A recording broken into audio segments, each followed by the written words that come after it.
It is one of the most jarring images of the 20th century.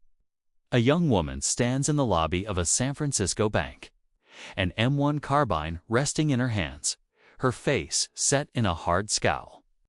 On the left, Patricia Hearst, heiress to a publishing empire, a victim of a brutal kidnapping just 2 months prior. On the right, Tania, a self-proclaimed urban guerrilla. On April 15, 1974, the world didn't just watch a robbery. They watched a transformation. Was she a brainwashed victim or a willing accomplice?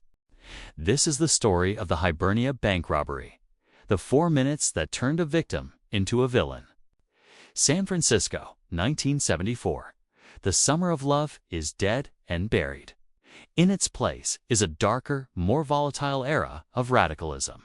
The Symbionese Liberation Army, or SLA, is a small, confused, but violent group of radicals led by an escaped convict named Donald DeFreeze, calling himself General Field Marshal Sink. Their goal: to wage war on the U.S. government. But nobody took them seriously until February 4th.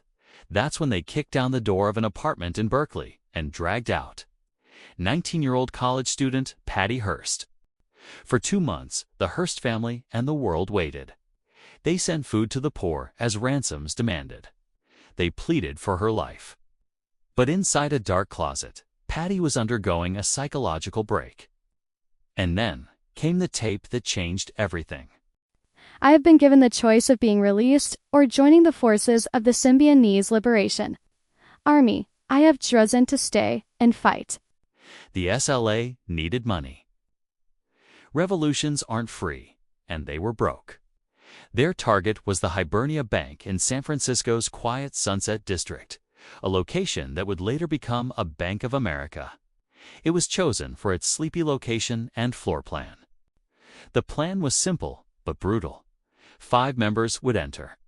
They would secure the floor, grab the cash, and get out in under 5 minutes. But the tactical goal wasn't just money. It was propaganda. DeFreeze insisted that Patty, now calling herself Tania, participate openly. The world had to see her holding a gun. If she was caught on camera, there was no going back to her old life. It was a burn-the-bridges operation. April 15, 1974. 10 a.m. A car screeches to a halt outside the bank. 4 armed figures burst through the doors. The lobby is crowded. The robbers scream commands. Get down. This is a holdup. In the center of the chaos stands Patty Hearst. She isn't cowering. She isn't hiding in the back. She is positioned dead center, commanding the floor. According to witnesses, she yells out a line that would become infamous. I'm Tania, up, up, up against the wall, motherfuckers.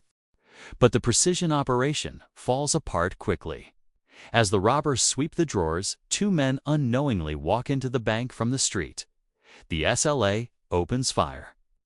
Both men are shot and collapse on the entryway floor. It's over in 4 minutes. The take, a meager $10,960.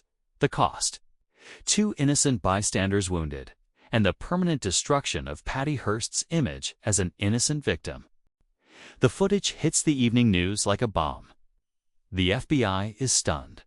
The public is divided. Was she forced? Was the gun loaded? Was someone aiming at her from off-camera? Days later, the SLA releases another tape to answer those questions. Patty's voice is cold, flat, and angry. My gun was loaded, and at no time did I fear that my comrades would shoot me. The idea of brainwashing is ridiculous. For her parents, it was a nightmare. Their daughter wasn't just missing, she was hunting. The Hibernia robbery turned the FBI's search from a kidnap rescue into a fugitive manhunt. The victim poster was taken down. The wanted poster went up. It would take another year and a massive shootout in Los Angeles before Patty Hearst was captured. At her trial, the defense argued she was a victim of coercive persuasion, or Stockholm Syndrome.